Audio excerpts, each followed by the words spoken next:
Our boy AJ Styles did not spend a decade in the doldrums of TNA and Ring of Honor to come out anything less than a Grap god.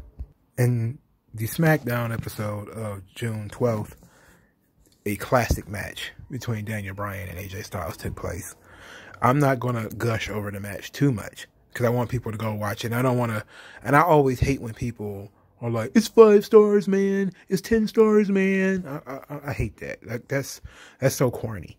I just say there's certain things that you absolutely need to see.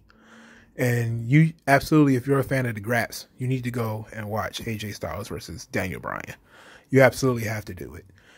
This video, so what's the purpose of this video? Well, this video is not going to be talking about Daniel Bryan, because Daniel Bryan, as we already know, Daniel Bryan is a guy who has proven himself over and over again. And for some people, AJ Styles has already done it.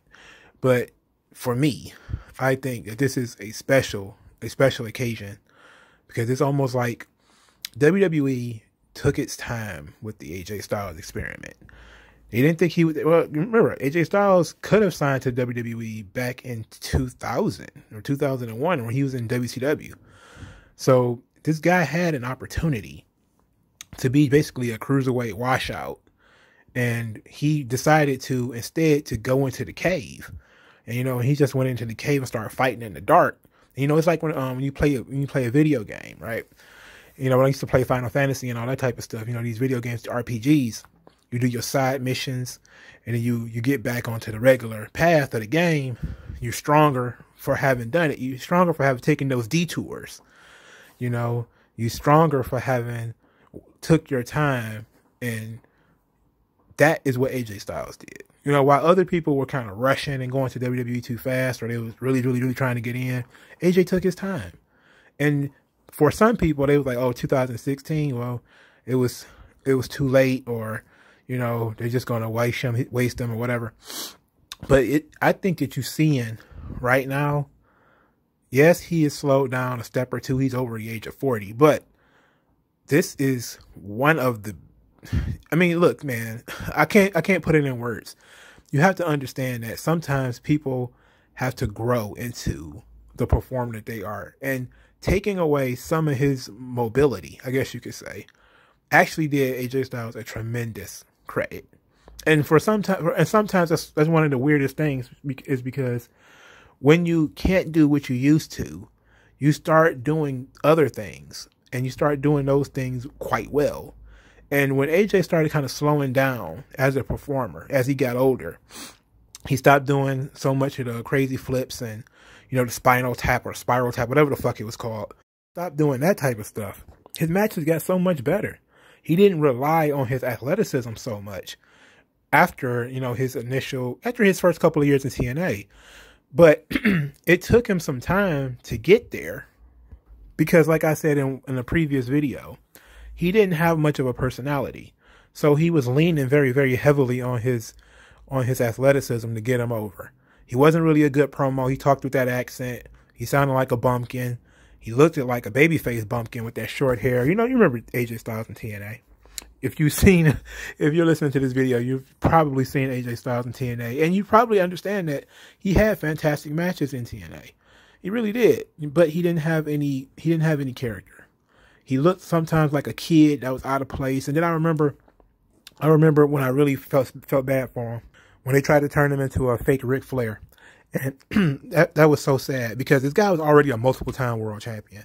And then out of nowhere, they're like, "Oh yeah, we're going to make you Ric Flair. We're going to put you in this robe, and we're going to, make you just basically model Ric Flair." And this was that time when they was doing that for everybody in TNA. This is I remember very few things from TNA. But Petey Williams being Baby Scott Steiner, Jay Lethal being Baby Macho Man, and AJ Styles being Baby Ric Flair. I will never forget them shits. I will never forget that shit. Because it was such, for Jay Lethal, it was different, because I really wasn't familiar with him, and what he was doing. But Petey Williams needed a personality, but that wasn't going to be it. But for AJ Styles, man, it was offensive. And then they did the Aces and Eight story, and they kind of turned him like they turned Sting. And this is kind of when you started getting the longer hair, darker version of AJ. I think that's when he started using the calf crusher. And he had an epic theme song at the time. I forget what it was called, but Evil Ways, I think it was called. I forget who performed it.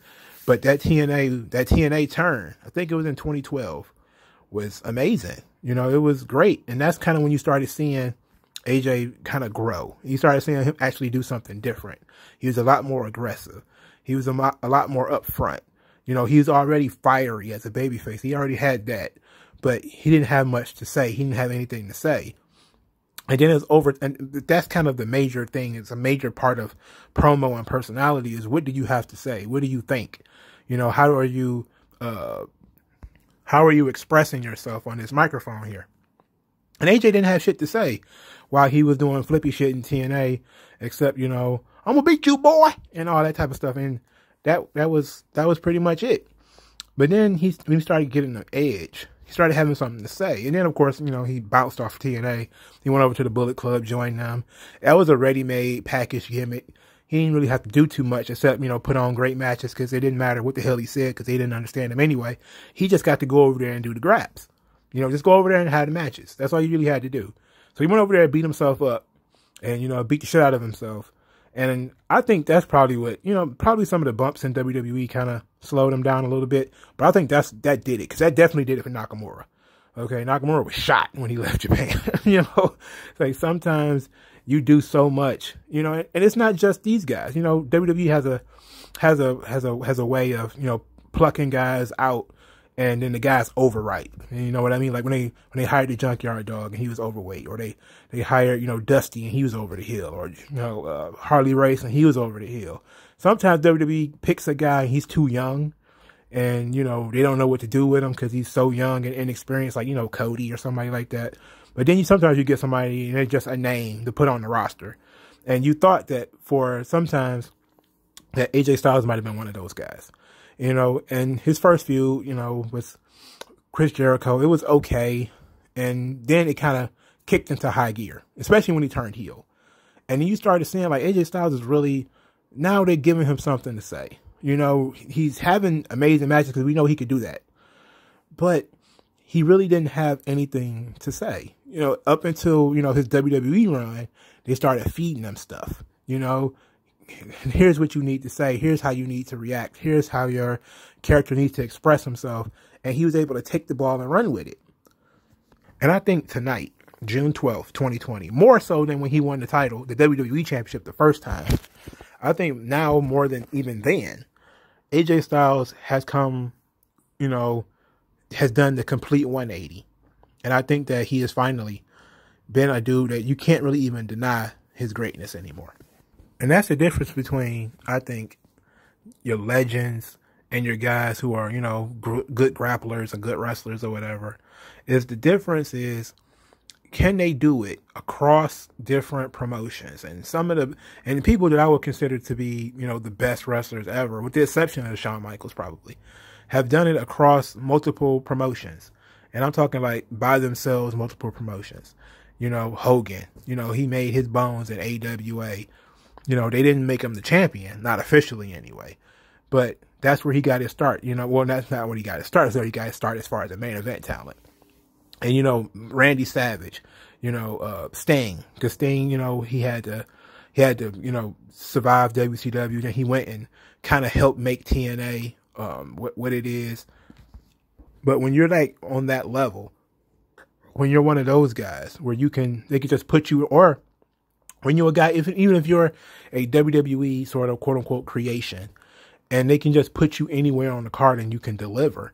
I mean, you can't argue how great a dude is. I mean, AJ Styles is like, he has surpassed the Ted DiBiase, Kurt Hennig, Rick Rude tier of performer to me. And what I mean by that is, those guys are legends. And they've done, you know, Mr. Perfect, he was, you know, the AWA World Champion. He was a guy who could do everything. You know, Mr. Perfect could cut a promo. He could wrestle his ass off.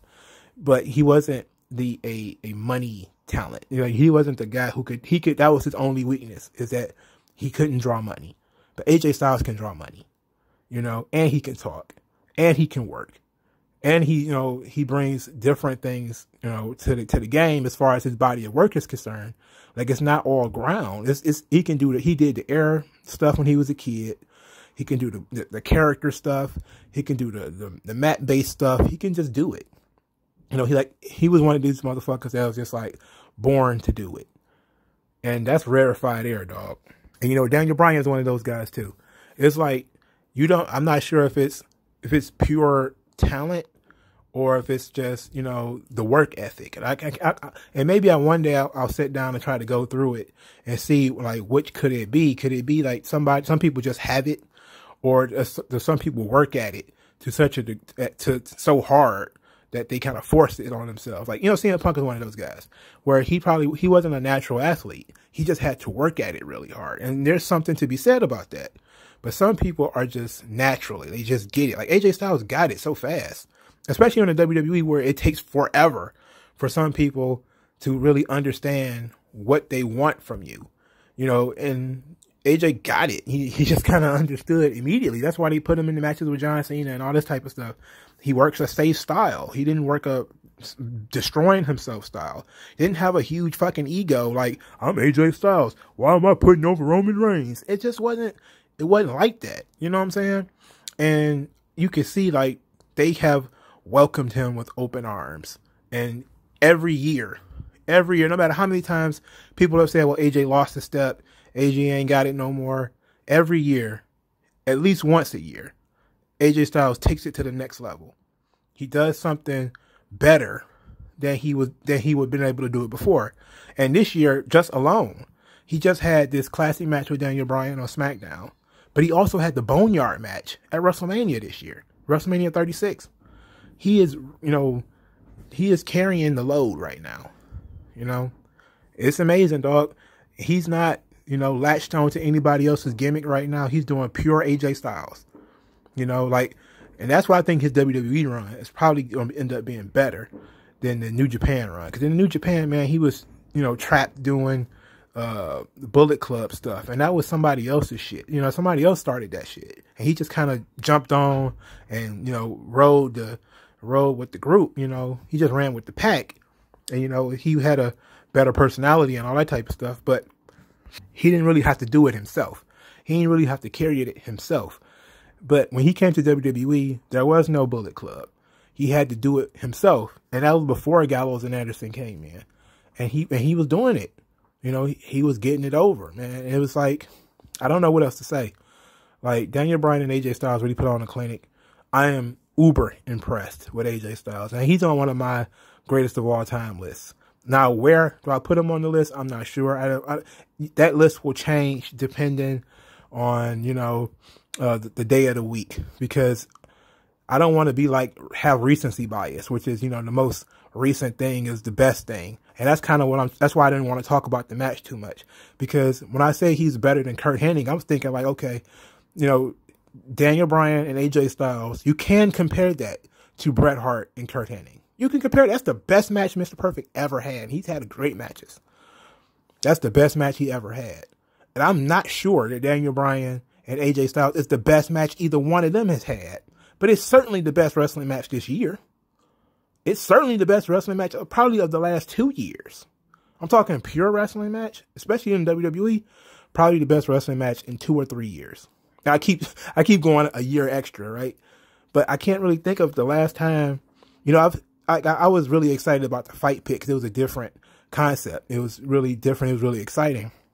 This was just a straight up wrestling match, but it was amazing, and it was great, and it was given time.